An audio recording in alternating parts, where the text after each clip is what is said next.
প্রচণ্ড ব্যথা হচ্ছে। তো সেই জন্য ডক্টরের কাছে আমাদের অ্যাপয়েন্টমেন্ট নেওয়া আছে, সেখানেই যাচ্ছে। যা যা ওষুধ নেওয়ার ছিল ওষুধপত্র সব নিয়ে নিয়েছি, আর ডাক্তার কি বললেন বাড়ি গিয়ে তোমাদের জানাচ্ছি।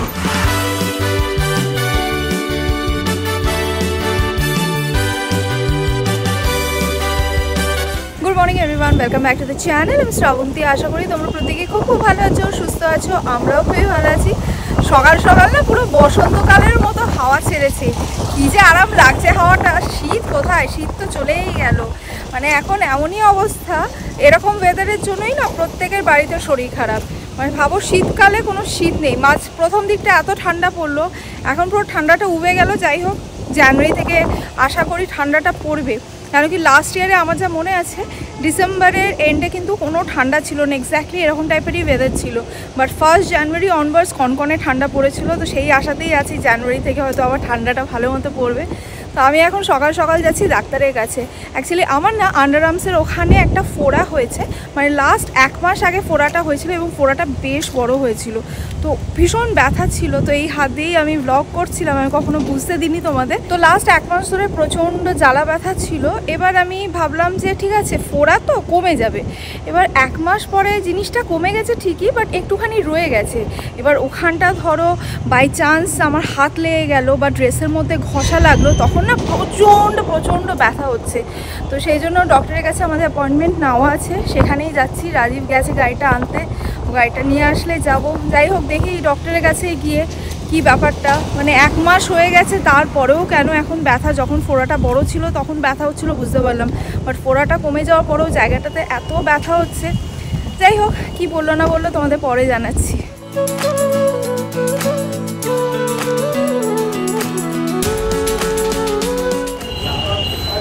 বেশ কিছু জামা কাপড় ড্রাই ক্লিনিংয়ে দেওয়া ছিল, তো সেগুলো ডাক্তার দেখিয়ে ফেরার পথে কালেক্ট করে নিলাম। তো এবারে কিছু ওষুধ নেওয়ার আছে, ওষুধ নিয়ে বাড়ি ফিরে যাব। আচ্ছা, যা যা ওষুধ নেওয়ার ছিল ওষুধপত্র সব নিয়ে নিয়েছি, আর ডাক্তার কি বললেন বাড়ি গিয়ে তোমাদের জানাচ্ছি।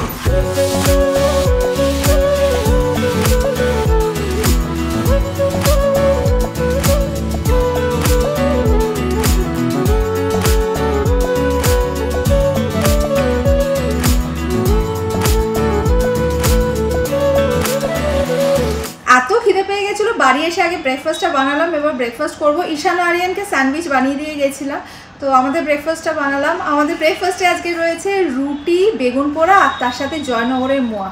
দারুণ ব্রেকফাস্ট। যাই হোক, ব্রেকফাস্টটা করে নিই, ভীষণ খিদে পেয়ে গেছে।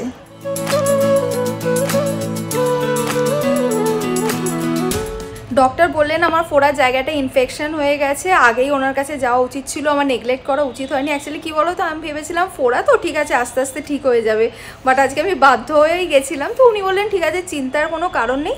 উনি অ্যান্টিবায়োটিক দিয়েছেন আর বেশ কিছু ওষুধ দিয়েছেন, তো বলেছেন ওগুলো ঠিকঠাক খেলে তাড়াতাড়ি ভালো হয়ে যাবে। আচ্ছা, আমি যখন তারাপীঠে আর শান্তিনিকেতনে গেছিলাম, ওখানে যে লখনৌ চিকেন কারি কুর্তিগুলো পরেছিলাম, তো তোমাদের মধ্যে দেখলাম কয়েকজন আমাকে জিজ্ঞেস করেছো যে দিদি কোথা থেকে এই কুর্তিগুলো কিনেছো, বা এর আগেও যখন এরকম টাইপের কুর্তি আমি পরেছি, তোমাদের মধ্যে অনেকেই কমেন্ট করেছিলে যে আমি কোথা থেকে কিনেছি। তো আমি না এরকম লখনৌ চিকেন কারি কুর্তিগুলো অ্যামাজন থেকে কিনি। অ্যামাজনে খুব ভালো ভালো লখনৌ চিকেন কারি কুর্তি পাওয়া যায়। তো অ্যামাজনে গিয়ে লখনৌ চিকেন কারি কুর্তি বলে সার্চ করো, অনেক অপশান পেয়ে যাবে। তো আজকে আমার সকাল সকাল একেবারে স্নান পুজো হয়ে গেছে, মানে দিনের বড় কাজটা হয়ে গেছে। আর আজকে না জাস্ট একবেলাই রান্না আছে, মানে জাস্ট লাঞ্চটা বানাবো, সেই জন্য আজকে রান্নারও বিশেষ চাপ নেই। তো আজকের লাঞ্চে ভেবেছি ভাত আর বেক চিকেন বানিয়ে নেবো, যেটা আধ ঘন্টার মধ্যে হয়ে যাবে, সেই জন্য খাবার ঠিক 1 ঘন্টা আগে বানিয়ে নেবো। ঈশান আর আরিয়ান ওদের বন্ধুদের সাথে খেলতে গেছে, রাজীবও চলে গেছে জিমে, তাই জন্য আমিও ভাবলাম যে একটুখানি যাই, নিচ থেকে একটু ঘুরে আসি। এক তো খুব সুন্দর সকাল থেকে হাওয়া দিচ্ছে, সকালবেলা বলছিলাম না তোমাদেরকে বসন্তকালের মতো হাওয়া দিচ্ছে, আর তার মধ্যে রোদটাও খুব একটা চড়া নয়, মানে একটু হালকা হালকা রোদ উঠেছে। তাই ভাবলাম যাই একটুখানি নিচ থেকে ঘুরে আসি। আর আমার এই জায়গাটা দাঁড়াতে এত ভালো লাগে, সামনে এই লেকটা রয়েছে, ভীষণ ভালো লাগে আমার এইখানটা দাঁড়াতে। আর দেখো এখানে অনেকগুলো রাজহাঁসও চড়ছে, দেখতে পাচ্ছ কিনা জানি না, এখানে বেশ কয়েকটা রাজহাঁসও চড়ছে।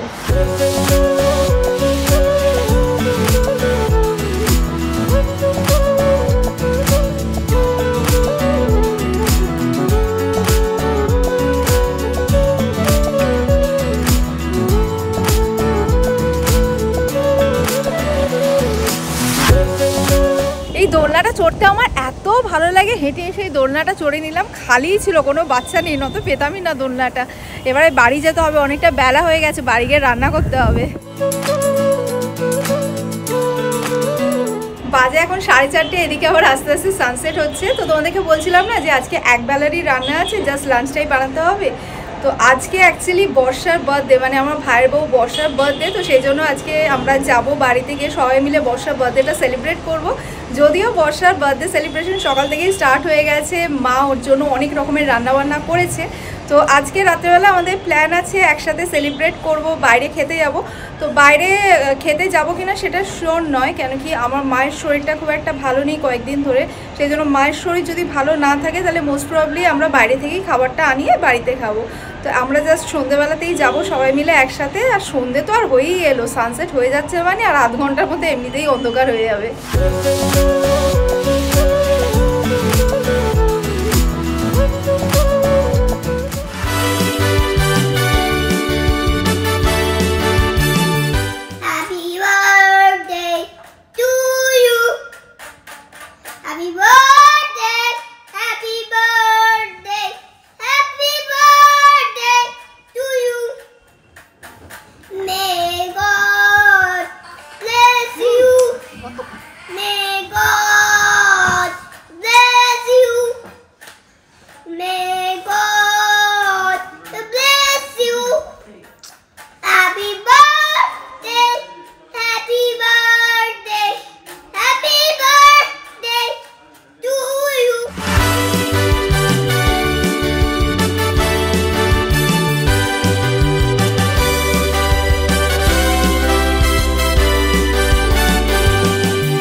কেক কাটিং ডান, এবারে কেক ডিস্ট্রিবিউশন চলছে। আর তোমরা তো জানোই যে আমি কেক পেস্ট্রি খেতে কতটা ভালোবাসি। অ্যাজ ইউজুয়াল কেক পেয়ে আমি ভীষণ খুশি হয়ে গেছি। তোমরা আমার রিয়াকশন দেখে বুঝতেই পারছো যে আমি কেক পেয়ে কতটা খুশি হয়েছি।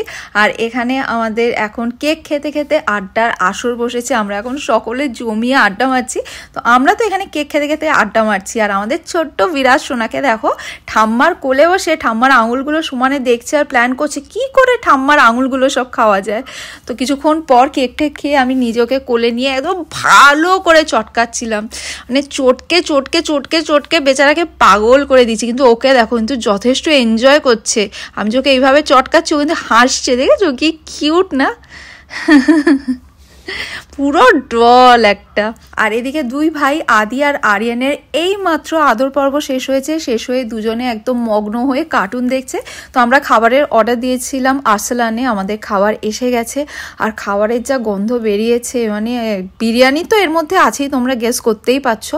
বিরিয়ানির গন্ধে গন্ধে আমি ভাবছি কতক্ষণই খেতে বসবো। তো ফাইনালি আমাদের এখানে খাওয়া দাওয়া স্টার্ট হয়ে গেছে, সকলে বিরিয়ানি খাচ্ছেন। আমাদের ছোট্ট বিরাজ সোনা দেখতেই পেলে বসে বসে সাঁতার কাটছে। তো চলো আজকে ব্লগটা এখানেই এন্ড করছি। যদি আজকে ব্লগটা তোমাদের ভালো লেগে থাকে লাইক করো, কমেন্ট করো, ফ্রেন্ডস অ্যান্ড ফ্যামিলি সকলের সাথে শেয়ার করো। আর স্মাইল উইথ শ্রাবসের ফেসবুক পেজটা প্লিজ ফলো করে নিও। Thanks for watching and by.